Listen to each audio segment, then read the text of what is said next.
Hey guys, welcome back to my channel. Today we're going to be learning about watercolor painting. However, instead of using watercolor paints, we're going to be using paint that we make out of hot tea. We are doing this because with the quarantine, the shelter in place, a lot of the art stores are closed. And so if you run out of paint or if your family does not have paint at your house, then it's really like kind of defeating. It's like, well, I don't have any paint, I can't do art projects. But I am here to tell you that you totally can still do art projects and you can do painting. You just have to kind of be creative and make your own. So I am going to do a tutorial on how to make hot tea watercolor paint, and I'm going to link that right here. All right, guys, so to make our paint out of teas or coffees, we will need, as you see, I already have some mix cups set out. You'll need some teas, and as you can see, I have a large selection of teas,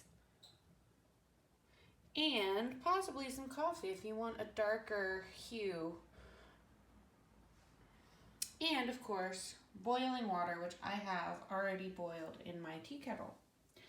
So we're gonna do a dark, a medium, and a light color because we're gonna do a watercolor type of a painting.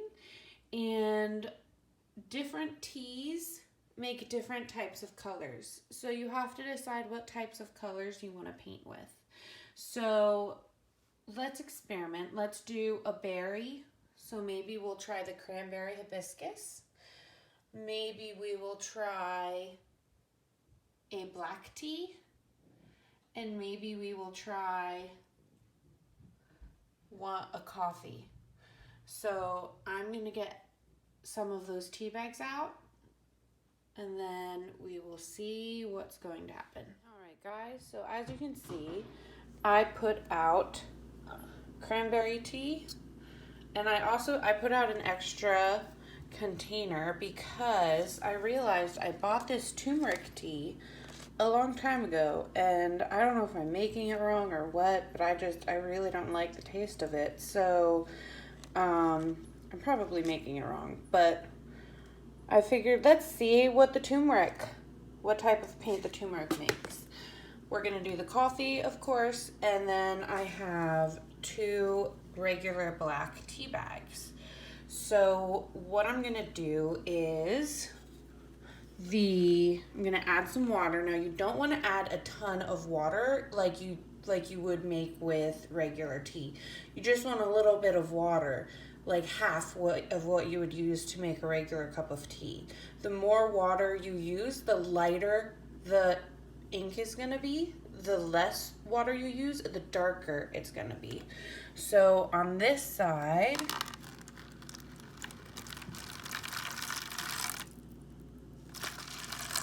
I'm gonna use, and then I'm gonna do double of what I put on this side to kind of show you guys.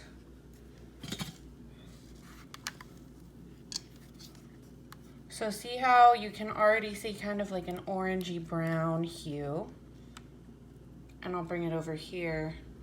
The tea bag will show you. See? So we're gonna let these things sit for a few hours. Sorry about my camera skills, guys. I'm getting used to this whole posting thing. All right, so now what I'm gonna do is I'm gonna open these. I'm gonna show you what color these. Now this is a powder, so this is gonna come out a little bit different color and consistency than this type of tea. This type of tea is gonna be more like a watercolor, whereas this is gonna be a little bit thicker. So this will be more like an acrylic paint. So if you like to be using a thicker paint, then I would use some powder teas like the turmeric.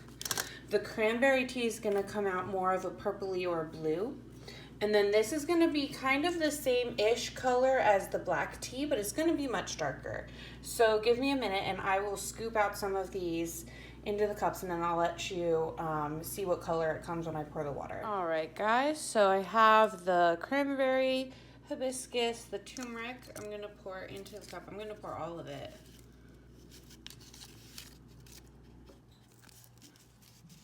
And then this is instant coffee. So for coffee grounds, you would use it similar to how I'm doing the black tea. You would put it in a little emptied tea bag or a little coffee filter, and you would just sit it in the cup. But since this is just instant coffee, I'm just gonna put it right into the cup. And I'm gonna do a little bit more than you would typically drink. So typically you would just put like 1 or 2 scoops into your cup. But I'm gonna do 3 scoops because that way my color will be nice and vibrant. All right, so let's pour some water. And remember, we're not pouring a ton of water. So just a wee bit.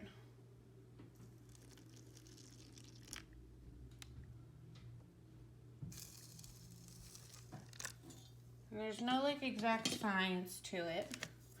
But we're gonna, so let's mix up this.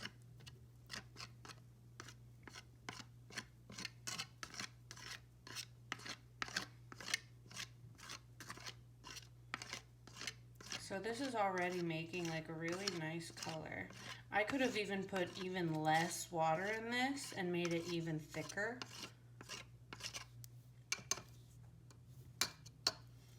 So see, that's gonna make like a really nice yellow, I think. And I have brushes, you can see. So I'm even gonna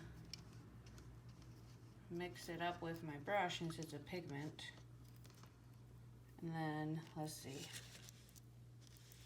Yeah, so see, once we let it sit for a little bit, that color is gonna be really strong. So that's beautiful. And then you can see, this is gonna be a really beautiful purpley color, it looks like. So you can see. So right now it's more of like a reddish purple, but if I let it sit, it's probably gonna deepen. So we're gonna let all of these things sit for a minute. Let's see what the coffee, before we let it sit. It's important to let it sit because then the colors are gonna get stronger the longer it sits. All right, guys, so as you can see, I have my watercolor paper. I have the tea that I made that you saw in the tutorial. So the lighter black tea, the darker, the coffee, the turmeric, and the berry tea. And I have all of my brushes all ready. And just so you know, I apologize ahead of time for the shakiness of the video. I did order a stand to make videos for in the future, so just so you know, the quality, video quality will be better moving forward once I have the whole setup. So I'm gonna start by just experimenting with what the paint looks like, and then we'll go into some techniques like light to dark and wet on dry and dry on wet and all that stuff. So let's see what our paint looks like. So as you can see, I created kind of a little tutorial page that I'm going to walk you through. So first I created kind of little thumbnails of each type of tea we have. So first we have our darker black tea. Remember the one that I didn't put a lot of water in? It's slightly darker than the lighter one, which is the one that I put a ton of water in. So you can see I could have even put way more water to make this even lighter and way less water in this one to make this one even darker. So depending on how dark or light you want your paint, it depends on how much water you put in. So remember that. So this is my dark one, this is my light one out of the lighter black teas. This is the coffee that we did. This is the turmeric, the powdered tea that we did. And this is the powdered turmeric that I added more water to. So you can see without a dot of water, it looks more like an acrylic paint. It's very textured. You can really see the consistency of the paint. But with the water added to it, it looks more like a yellow watercolor. So I'm going to use the one with added water. And then this is our berry tea, which as you can see, it goes on pink, but when it dries that blue purpley color. So remember I said that in the tutorial that it might dry blue? It does, it dries blue. So this is the berry tea.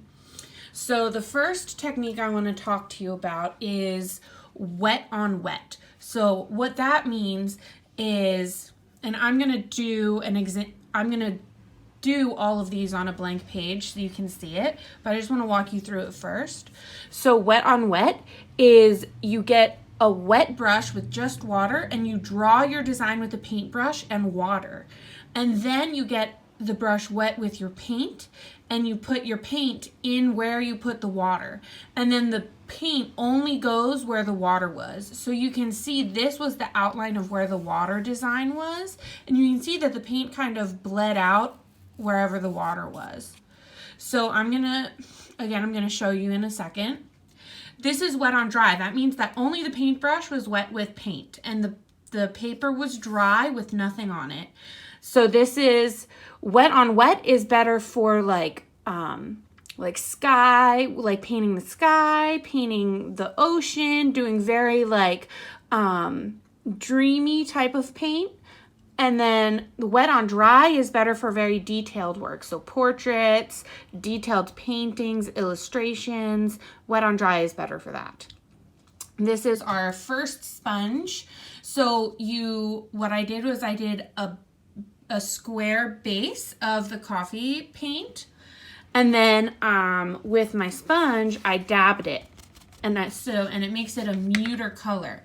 And then over top of it, I dipped my sponge into the paint and then I sponged right over top of that color after it dried. And you can see it makes a little bit of a texture, so it gives it more of a textured effect. The second sponge is I didn't do the base coat and I just dipped my brush into the paint and then I sponged it directly on the dry paper. And that is this sponge textured effect. Light to dark is I start with my lightest color. So I created a rectangle of my light color. And then I went from lightest color to darkest color. So I let this light color dry. And then I did the blue. And then I wanted the back mountains to look a little bit darker, so it looked farther away. So before it dried, I just went over back here and I put a layer of brown in that backspace, and then I went over with blue again. So I did this color first, and then I did this color, and then I did this color, and then I did the tree. So you can see I went light to dark, and then over top of the light when it dried I did some of the yellow, and since the yellow is from that powdered paint I can go right over top of it and it looks really bright and yellow because this is like the powdered, like the different type of paint. And then this one I just did a strip of the brown coffee paint and I used my lungs and I blew into the paint, and you can see where I blew because with the air blew the paint up and made like these cool textured, like almost like splatter paint like effect. So I'm gonna flip the page, I'm gonna put this next to it, and I'm gonna go through each one and do each one with you. All right guys, so I have my blank paper, I have everything labeled where I wanna put my things. So first I'm gonna show you wet on wet. So I'm gonna clear my brush off.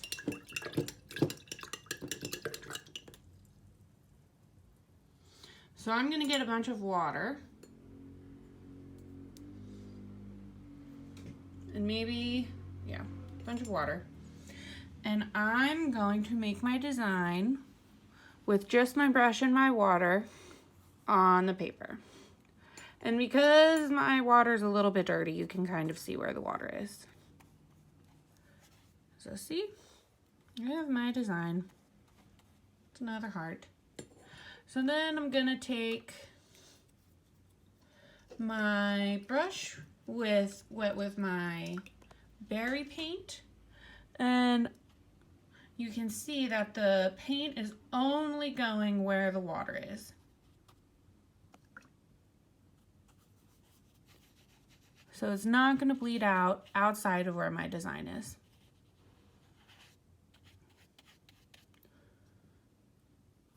See? It only stays where I put the water. Now, if you wanted to do a design next to it, you have to keep a space from one design to another, or else it's going to bleed. And I will show you that. So say I wanted to do brown next to it. What you would have to do is you'd have to make sure that there's a small line of blank paper separating the two designs.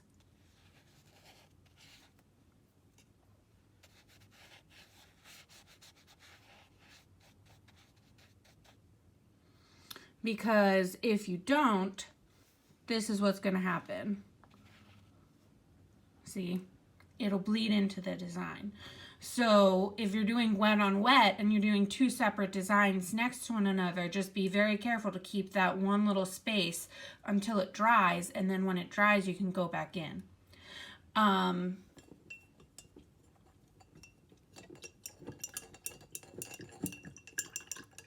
The second is wet on dry. So that just means that you don't do anything to the paper beforehand. You're just going to go in with your paint and you're just going to make a design just straight on the blank dry paper with your wet paint. That's what wet on dry means. And then, so you can see in my first design, I added more details to my heart.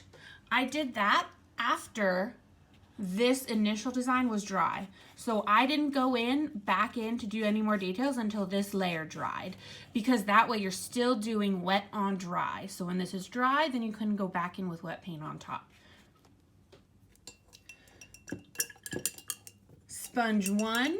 So I have my sponge here. So what you do is I'm going to go in wet on wet. So I'm going to do my wet square, and then I'm going to add my brown paint. And then for the first layer, I'm going to take my sponge, and I'm literally just going to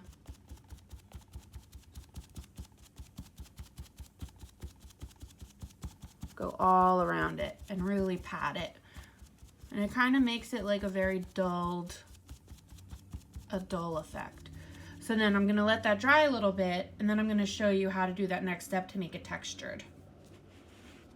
For light to dark, let's do the first layer of light to dark. So get my brush wet, and I'm going to use the black tea paint. And I'm going to start with just a rectangle of the light color. And then I'm going to let that dry. For the second sponge, for this one, I'm going to use my sponge. I'm going to dip it into the paint just a little bit. And then I'm literally just going to dab it all over. And then you can even dab a little bit and then get a dry sponge. This is what I'm gonna do. I'm gonna get a dry sponge, and then I'm gonna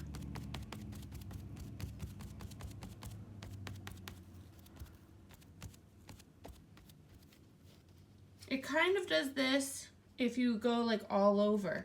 If you space it out a little bit like I did here, you can see a little bit more of the sponge pattern if you like kind of like space it out.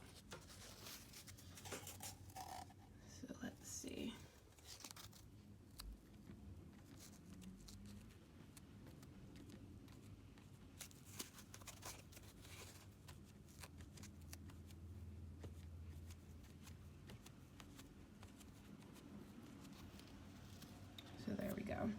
And then for use your lungs, you're going to get some paint you're gonna do wherever you want most of your paint to be. And then you literally just blow with your mouth. So ready?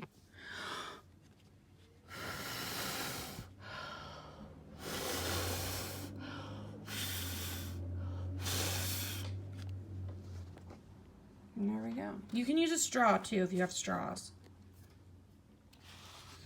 So this is a little bit dry now. So I'm gonna go in. Usually I would wait for it to dry all the way. But let's go in now with the blue. And of course it goes on pink.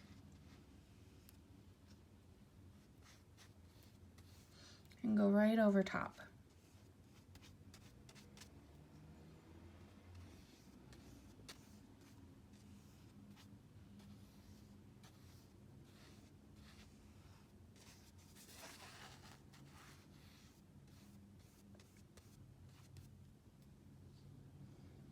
There you go. And then so in this one, I have background mountains. So what you can do next is grab a little bit of the dark.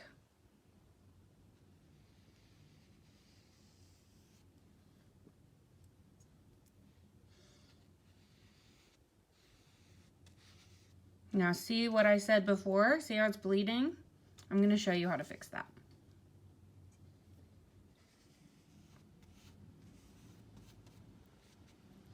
So now I'm going to grab some more blue. I'm going to do blue right over top of that.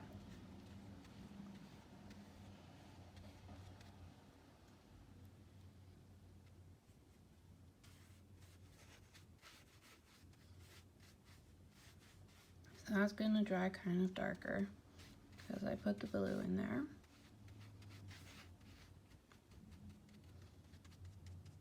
So now see this whole thing? Just going to get a blank brush. I'm going to dip it back in the blue a little bit. And I'm just going to go right over top of that. So my mountains might be a little bit darker. But after I do this, I'm going to go in with one of my sponges.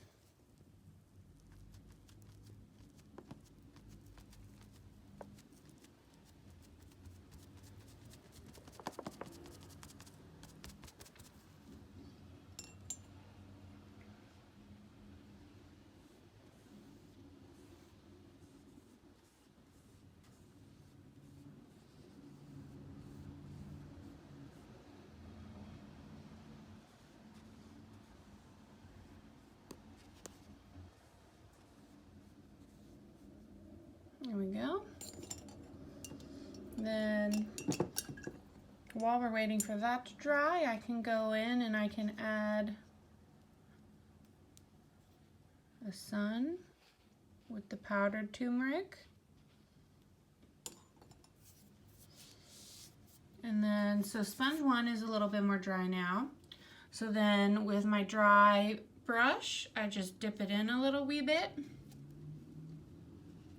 Then you just go over top.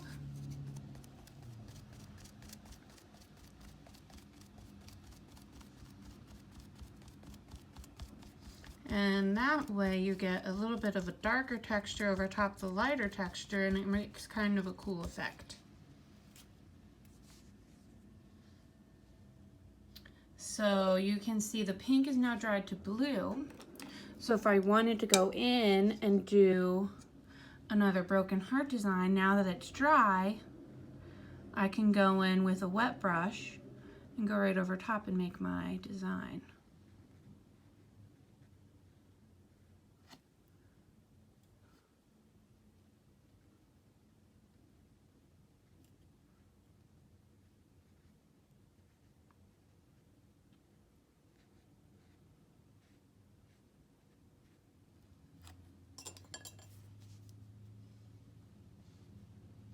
So then when this is fully dry, all I'm going to do is I'm going to go get my small brush, and with my dark darkest color, I'm just gonna add a tree right over top of everything because the dark will cover up all those colors.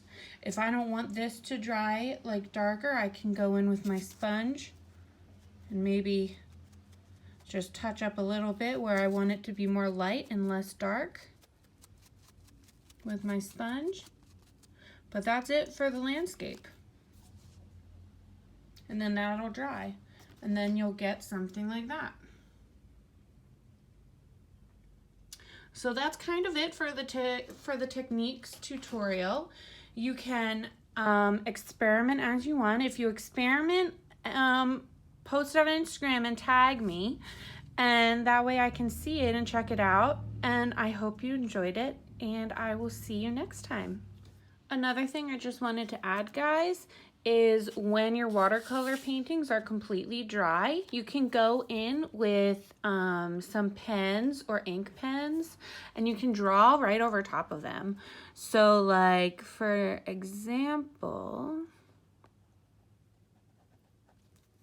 I can go in and do a cool type of design here.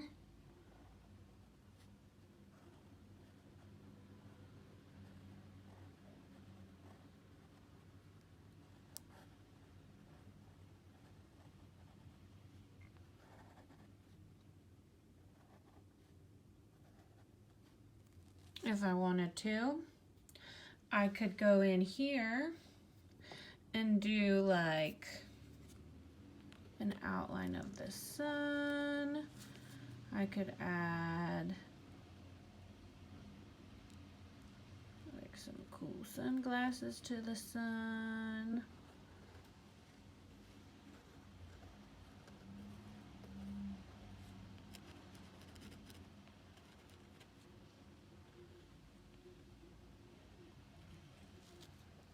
If I wanted to, but you get the idea. You can add all kinds of details with pen if you want, as a side note.